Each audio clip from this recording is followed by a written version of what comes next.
1886 di California, Amerika Serikat, lahirlah sebuah merek yang kelak akan merajai dapur-dapur dunia, yaitu Del Monte. Nama ini diambil dari sebuah hotel mewah, yaitu Hotel Del Monte, simbol kemewahan di zamannya, yang terletak di pesisir Monterey. Merek ini awalnya dipakai oleh California Fruit Canners Association atau CFCA, sebuah koperasi pengaleng buah yang kemudian menjadi raksasa industri makanan. Del Monte bukan sekedar nama, melainkan lambang kualitas. Lambang perisai merah, hijau, dan kuning yang Anda lihat hari ini mulai digunakan sejak awal tahun 1900-an dan hampir tidak berubah hingga kini. Itu bukan sekedar logo, itu janji akan kualitas. Tahun 1916, CFCA merger mulai membentuk California Packing Corporation atau CALPAC. Merek Del Monte digunakan untuk berbagai produk dari nanas, jagung, kacang polong, hingga jus dan saus tomat. That's why I choose Del Monte Juice Drinks. Lasap na lasap ang sarap ng real fruit juice. With 4 seasons. Pada tahun 1967, CALPAC mengganti nama menjadi Del Monte Corporation karena nama itu telah lebih dikenal dari perusahaannya sendiri. Del Monte merambah pasar dunia. Di Filipina, Jepang, Amerika Latin, hingga Indonesia, produk dengan logo ini mulai mendominasi. Masyarakat mengenalnya sebagai simbol makanan praktis dan berkualitas. Dan dalam beberapa dekade, Del Monte menjadi salah satu perusahaan makanan paling dihormati di dunia. Tidak hanya makanan kaleng, Del Monte juga menjajal produk baru. Di pasar Asia terutama Filipina dan Indonesia, Del Monte mengembangkan lini produk biskuit, wafer, dan camilan sehat untuk anak-anak. Produk seperti Del Monte Fruit Snack, wafer coklat, dan cracker nabati dipasarkan sebagai pilihan sehat dan praktis, seringkali membawa pesan quality you can trust.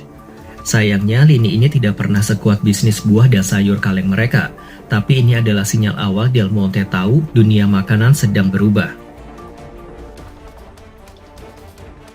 Pada tahun 1989, saat Del Monte diakuisisi oleh RJR Nabisco, dan dari sinilah kekacauan dimulai.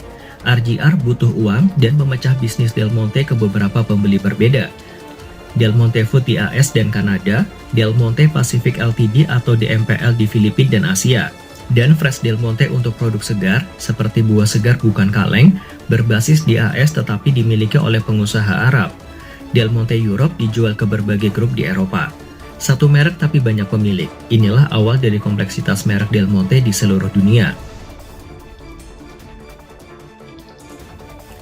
Memasuki tahun 2010-an, industri makanan bergeser. Konsumen mulai menghindari makanan olahan dan kaleng, lebih memilih makanan segar, organik, dan plant-based. Del Monte yang sejak lama mengandalkan buah dan sayur kaleng, gagal beradaptasi lebih cepat. Mereka mencoba membuat produk jus sehat, memperbarui desain kemasan, bahkan meluncurkan produk tanpa gula tambahan. Namun kereta telah lewat. Di banyak negara, Del Monte perlahan keluar dari radar anak muda.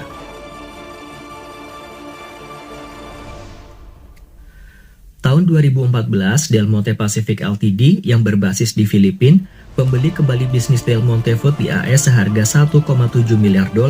Langkah ini dianggap heroik. Mereka ingin menyatukan kembali keluarga Del Monte. Tapi sayangnya, pembelian itu penuh hutang, dan itu menjadi beban yang menghantui mereka selama bertahun-tahun. Pandemi COVID-19 membuat situasi makin memburuk. Gangguan rantai pasokan, naiknya biaya logistik, dan perubahan gaya hidup menghantam keras Del Monte. Penjualan di AS dan Eropa turun drastis, pabrik-pabrik tutup, lini biskuit di Asia menyusut, dan beberapa negara mulai menarik produk dari rak. Utang pun menumpuk dan akhirnya investor mulai kehilangan kepercayaan. Tahun 2025, berita itu akhirnya datang. Del Monte Pacific Ltd, perusahaan induk yang memegang hak atas merek Del Monte di Asia dan Amerika Serikat, mengajukan kebangkrutan setelah gagal membayar hutang jatuh tempo sebesar $600 juta. Beberapa aset dijual. Merek Del Monte tetap ada, tetapi hanya dipegang oleh pihak lain, bukan perusahaan yang membesarkannya. Di beberapa negara, Del Monte sudah tidak lagi ditemukan di rak-rak supermarket. Beberapa pabrik dijual ke produsen lokal, dan lambang merah hijau kuning itu, yang pernah jadi lambang kepercayaan konsumen dunia, mulai memudar.